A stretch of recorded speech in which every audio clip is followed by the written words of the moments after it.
Assalamualaikum warahmatullahi wabarakatuh. Perkenalkan, kami dari kelompok 4 yang akan membahas tentang kitab usul fikih bab As-Sunnah An-Nabawiyah.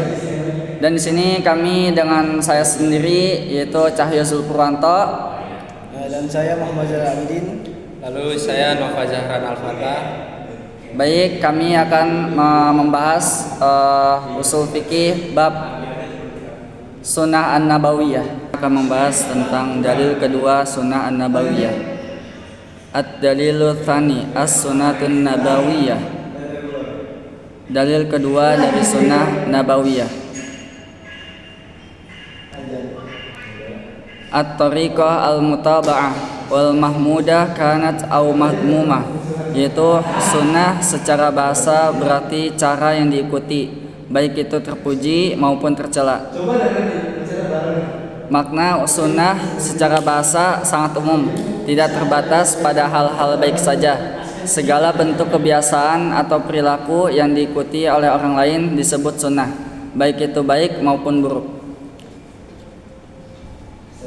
Tsumma ma sadara an-nabi sallallahu alaihi wasallam ghaira al-Qur'an min qaulin au fi'lin wal au takrin, yang artinya sunnah secara istilah adalah segala sesuatu yang bersumber dari Nabi sallallahu alaihi wasallam selain Al-Qur'an berupa ucapan, perbuatan atau persetujuan. Tsumma ba'daha qauluhu sallallahu alaihi wasallam innama al-a'malu binniyat, yang artinya sungguhnya segala amal tergantung niatnya. Penjelasannya, ucapan Nabi digunakan untuk menjelaskan hukum, akidah dan adab. Hadis ini menjadi dasar penting dalam Islam terkait ikhlas dalam niat. Tsumma ba'daha kana sallallahu alaihi wasallam idza sajada farraja baina yadayhi, yang artinya Nabi sallallahu alaihi wasallam ketika sujud beliau merenggangkan kedua tangannya. Maksudnya di sini tindakan Nabi menjadi tuntunan pelaksanaan ibadah secara rinci. Tsumma sukutuhu sallallahu alaihi wasallam akli ad-dab min kibali Khalid bin Ibnu Walid radhiyallahu anhu. Terjemahannya, diamnya Nabi sallallahu alaihi wasallam saat melihat Khalid bin Walid memakan dab, yaitu biawak padang pasir. Nah, di sini dijelaskan diam Nabi menunjukkan bahwa perbuatan itu tidak diingkari sehingga boleh dilakukan.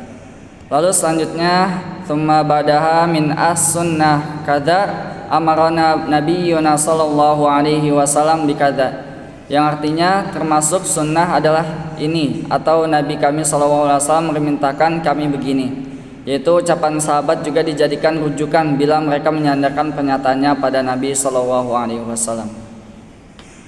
Hujjat as-sunnah artinya kedudukan sunnah sebagai hujjah atau sumber hukum. An-nas as-sunnatu hiyal masdaru tsani min masadir tasyri' al-islami wa hiya hujjah yuhibbur ruju' ilaiha. Terjemahannya, sunnah adalah sumber kedua dalam syariat Islam dan merupakan hujjah yang wajib dijadikan rujukan. Di sini ada dalil-dalil kehujjahan sunnah. Yang pertama, perintah Allah untuk taat kepada Nabi. Qala ta'ala ya ayyuhalladzina amanu atti'ullaha wa atti'ur rasul. Yang terjemahannya yaitu, hai orang-orang yang beriman, taatilah Allah dan taatilah Rasul. Penjelasan, taat kepada Rasul adalah perintah langsung dari Allah, menandakan bahwa sunnah adalah kewajiban. 2. Sabda Nabi adalah wahyu, yang berbunyi wa ma yantiqu 'anil hawa in huwa illa wahyu yuha.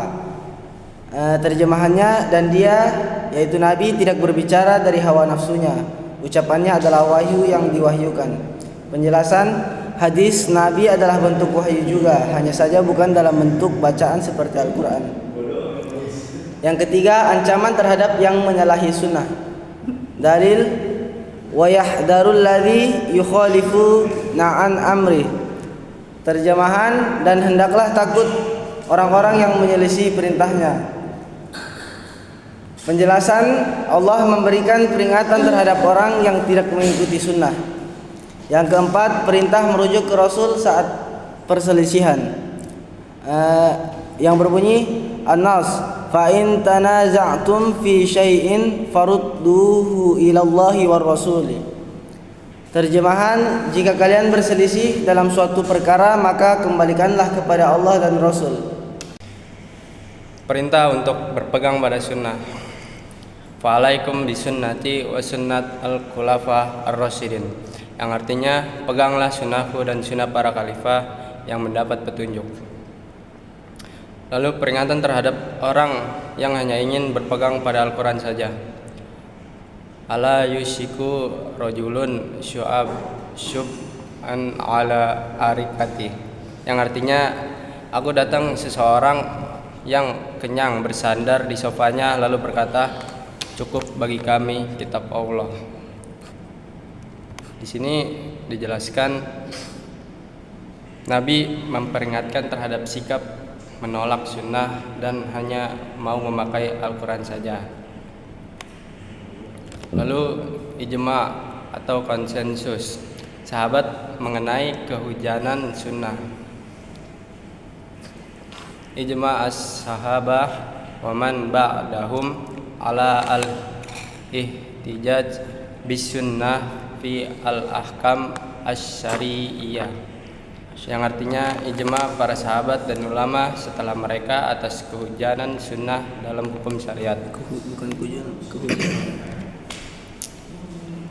Baik, sekian dari kelompok kami, kelompok 4. Kurang lebihan mohon maaf. Yang baik datangnya dari Allah, yang buruk datangnya dari saya pribadi, dari kami pribadi. Sekian dari kami. Wassalamualaikum warahmatullahi wabarakatuh.